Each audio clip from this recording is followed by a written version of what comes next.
we haven't fought? Imagine that. They gotta lie. They gotta lie. They gotta lie all the time. They can't even believe their own lie. You can't even believe your own lie. I want to be the best.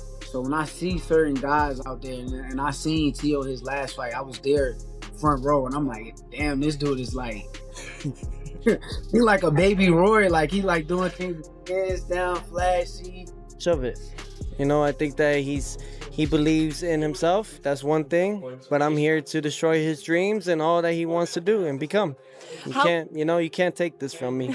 I worked very hard for it. Press conference, Teofimo Lopez issued a brutal warning to Shakur Stevenson, making it clear that he plans to punish him inside the ring. He stated that even if people view him as the underdog, he will show exactly what he is capable of. Lopez stressed that underestimating him comes at a serious cost and promised a dominant performance that would leave no doubt about his skill, power, and determination on fight night. Know that. They kept dressing that protection program Money for talk, walk. Money talk. The message from Lopez reflects the intense determination he is showing ahead of his fight with Shakur Stevenson. Confident and fully focused, he declares that he will dominate in the ring and improve his skill, power, and strategic ability. Lopez's mindset is clear and unwavering. He is completely committed to winning and is determined to leave no questions about his ability to perform at the highest level. Yeah.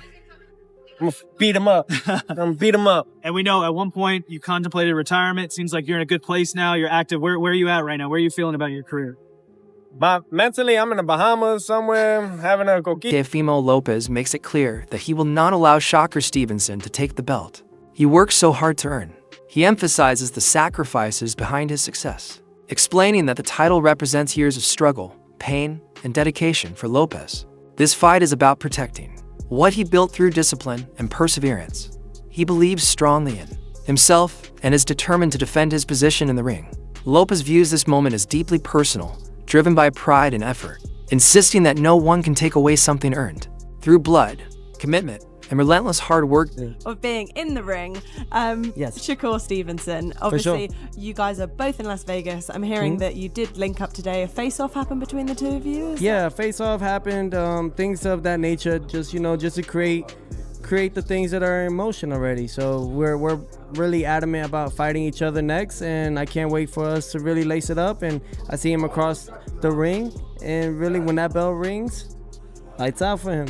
What's it like seeing him now kind of face to face? When you look at him, what do you see? Because obviously you're not locked in just yet, and the closer it gets to a fight, obviously things turn a little bit. But when you do look at Shakur, what do you think of him? I think I don't think too much of it. I think that he believes in himself. That's one thing. But I'm here to destroy his dreams and all that he wants to do and become. You can't take this from me. I worked very hard for it. I've bled for this, and I'm not taking nothing from him, but I just believe that what's gonna happen next is for destiny. Breaks down the Shakur Stevenson versus Teofimo Lopez matchup, suggesting the fight is likely to go the full 12 rounds. While the first 6 rounds could shape the outcome, he notes that Shakur may not start aggressively, choosing instead to fight off the back foot and study Lopez's approach. If Teofimo can convincingly win the early rounds, it could force Shakur to adjust his strategy in the second half, making the contest more competitive. Lopez is described as a frontrunner who relies on early explosiveness, and now he questions whether he can maintain that intensity throughout the fight. If Shakur senses he has dropped early rounds, he will be forced to open up later, creating a tense and potentially close finish. Conversely, if Lopez loses the opening rounds, Shakur could cruise to a comfortable unanimous decision. This breakdown highlights the strategic chess match between both fighters, where timing, energy management, and round-by-round execution will be decisive. I don't think that Shakur is going to come out and try to fight or take the fight to Tio in the first 6 rounds at all.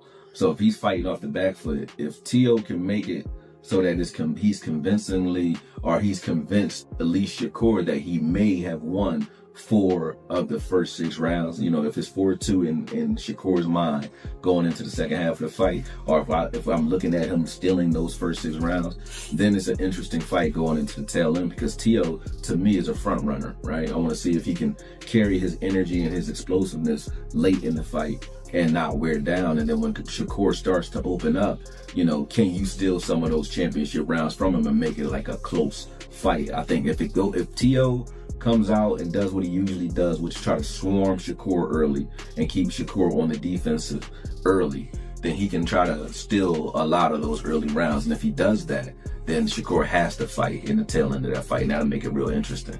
If I'm looking at the first 3 rounds, first 4 rounds, and Tio looks like he's losing those rounds convincingly, then it's an easy night for Shakur, unanimous decision in my opinion. You know what I mean? Because I don't think Tio is going to bring anything late in the game, you know what I mean, to this fight. I think if he is who he's always been, you know, he's going to get gassed after like the 7th round and then take some rounds off. And when he does that, Shakur will open up and start to try to pick him apart, pot shot him, and do things like that. But this is the perfect fight, narrative-wise, for Shakur, because I've been waiting for Shakur to get into that fight where, you know, he doesn't have the fight where he doesn't have his Diego Corrales fight. You know what I mean? Where you think he's actually in danger. Shakur has been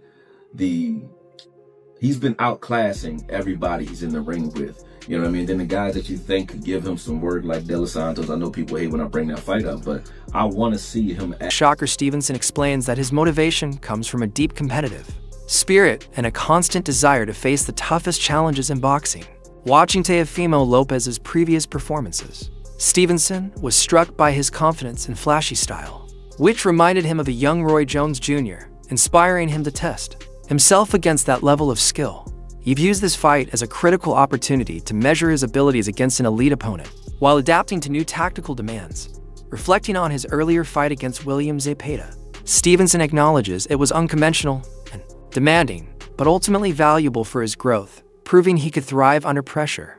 He learned that constant pressure fighters are designed to challenge him, yet he successfully managed that style. Now facing Lopez, Stevenson feels prepared to deal with the speed, power, and unpredictability of a high-level opponent. His focus, adaptability, and experience give him confidence that he can navigate this fight intelligently, turning it into a true test of skill, mental strength, and readiness at the highest level.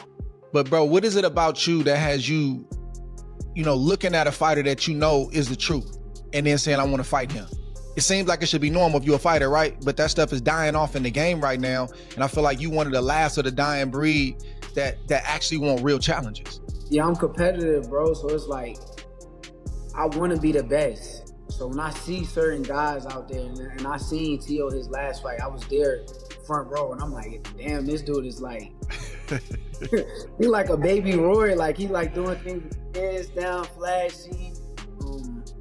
And I thought it was cool. So it kind of made me want to get in the ring with him and see if he could do them things against my style.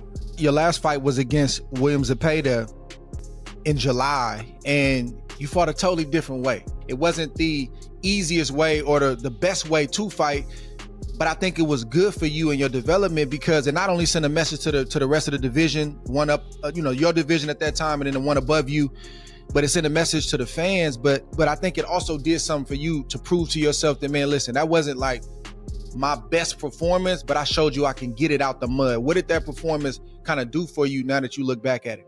Honestly, I think like styles-wise, I think that Zepeda's style is the style that's supposed to give me the most trouble.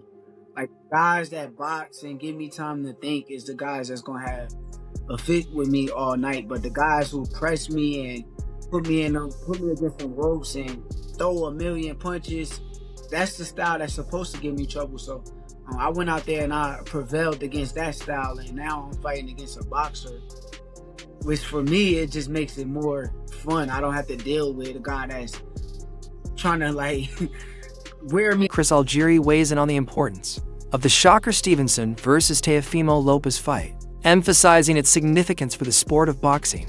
He supports matchups where elite fighters take risks by facing one another, regardless of potential setbacks, noting that great fighters can remain elite even after losses.